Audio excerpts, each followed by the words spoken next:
Assalamualaikum warahmatullahi wabarakatuh. Perkenalkan, nama saya Muhammad Subandaiko dari kelas C7 Prodi PGSD. Di sini saya akan membuat video tentang mata kuliah statistik, yaitu tentang materi biostatistik. Baik, langsung saja. Hipotesis asosiatif. Definisi: hipotesis asosiatif adalah dugaan sementara tentang hubungan antar dua atau lebih variabel. Hubungan ini bisa positif, negatif, atau tidak signifikan. Jenis hipotesis asosiatif. Yang pertama, asosiatif simetris. Dua variabel berhubungan tapi tidak ada hubungan sebab akibat. Yang kedua, asosiatif timbal balik. Dua variabel saling memengaruhi satu sama lain. Yang ketiga, asosiatif kausal. Ada hubungan sebab akibat, satu variabel memengaruhi variabel lain. Statistik parametrik. Statistik parametrik adalah cabang dari statistik yang menggunakan asumsi tertentu tentang distribusi data dalam analisisnya, biasanya distribusi normal. Uji T membandingkan rata-rata dua kelompok. ANOVA untuk membandingkan rata-rata lebih dari dua kelompok. Regresi linier untuk melihat hubungan antar variabel. Jenis korelasi parametrik. Korelasi person atau produk momen adalah jenis korelasi yang paling umum digunakan untuk mengukur kekuatan dan arah hubungan linier antar dua variabel interval atau rasio yang berdistribusi normal. Koefisien korelasi person berkisar antara negatif 1 hingga positif 1. Positif OR sama dengan positif 1. Hubungan positif sempurna artinya ketika satu variabel meningkat, variabel lain juga meningkat dengan proporsi yang sama. Negatif OR sama dengan negatif 1.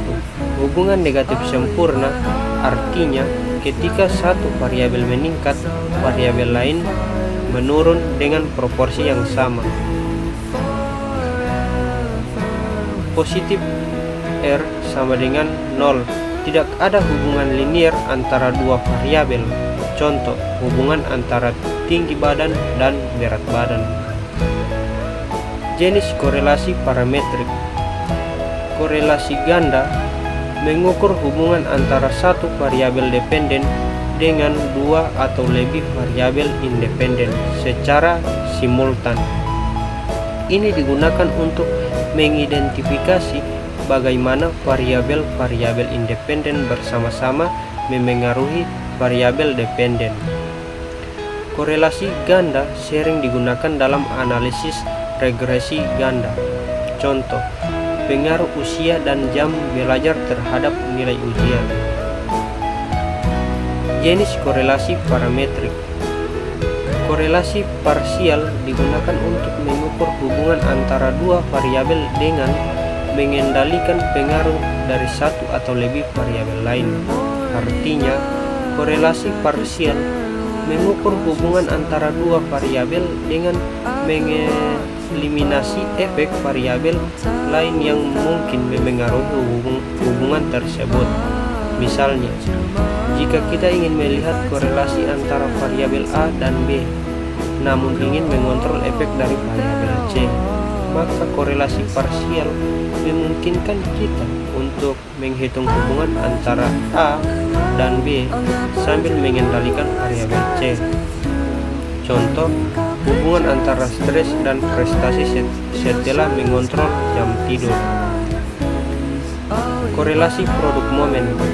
Rumus korelasi produk momen atau person digunakan untuk mengukur sejauh mana dua variabel berhubungan secara linier. Berikut adalah rumusnya. Baik, lanjut, di mana R sama dengan koefisien korelasi person. N sama dengan jumlah pasangan data atau jumlah pengamatan. Sigma X sama dengan jumlah nilai variabel X. Sigma Y Y sama dengan jumlah nilai variabel Y. Sigma XY sama dengan jumlah hasil perkalian setiap pasangan data X dan Y. Sigma X pangkat 2 sama dengan jumlah kuadrat nilai variabel X. Sigma Y pangkat 2 sama dengan jumlah kuadrat nilai variabel X. Korelasi Pearson ini menghasilkan nilai antara negatif 1 dan 1. R sama dengan 1 menunjukkan hubungan positif yang sempurna. R sama dengan negatif 1 menunjukkan hubungan negatif yang sempurna. R sama dengan menunjukkan tidak ada hubungan linear antara kedua variabel. Selanjutnya itu korelasi ganda. Rumus korelasi ganda digunakan untuk mengetahui kekuatan hubungan antara satu variabel dependen atau Y dengan dua atau lebih variabel independen, atau dalam hal ini X1 dan X2. Untuk dua variabel independen, rumus koefisien korelasi ganda atau R adalah keterangan RY X1 X2 sama dengan koefisien korelasi ganda antara Y dengan X1 dan X2. RY X1 sama dengan korelasi antara Y dan X atau Pearson. RY X2 sama dengan korelasi antara Y dan X2 atau Pearson. Rx1 X2 sama dengan korelasi antara X1 dan X2 atau Pearson. Selanjutnya itu korelasi parsial. Rumus korelasi parsial digunakan untuk mengukur hubungan antara dua variabel dengan mengontrol pengaruh variabel ketiga atau lebih. Misalnya, hubungan antara Y dan X1 dengan mengendalikan X2. Rumus korelasi parsial antara Y dan X1 dikendalikan X2. Keterangan RY X1 X2 sama dengan koefisien korelasi parsial antara Y dan X1 dengan X2 dikontrol. RY X1 sama dengan korelasi Pearson antara Y dan X1. RY X2 sama dengan korelasi Pearson antara Y dan X2. Rx1 X2 sama dengan korelasi Pearson antara X1 dan X2. Baik, itulah materi tentang biostatistik yang dapat saya sampaikan. Sekian dari saya. Assalamualaikum warahmatullahi wabarakatuh.